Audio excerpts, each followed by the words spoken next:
YCP senior నేత జోగి రమేష్ మరోసారి వార్తల్లో నిలిచారు. ఎప్పటిలాగే ఆయన టార్గెట్ మంత్రి నారా లోకేష్.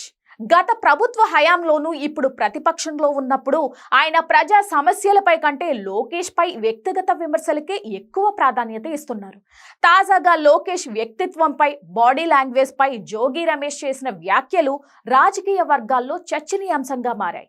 ప్రస్తుతం లోకేష్ ఐటీ ఎలక్ట్రానిక్స్ మంత్రిగా రాష్ట్రానికి పెట్టుబడులు తెచ్చే పనిలో బిజీగా ఉంటే, జోగి రమేష్ మాత్రం పాత పద్ధతిలోనే వ్యక్తిగత ద్వేషాన్ని వెళ్లగక్కుతున్నారనే విమర్శలు వస్తున్నాయి.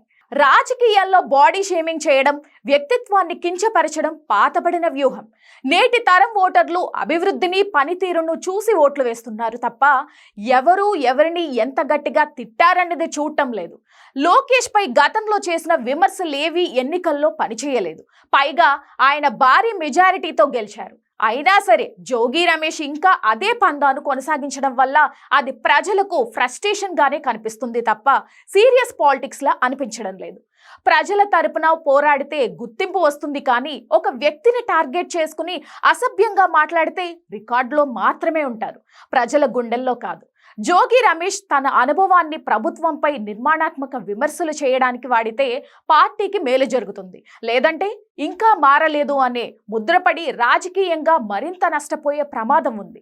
వ్యక్తిగత దూషణలు ఇకనైనా ఆపి ప్రజా సమస్యలపై దృష్టి పెడితేనే ప్రతిపక్షానికి గౌరవం ఉంటుందని విశ్లేషకులు సూచిస్తున్నారు.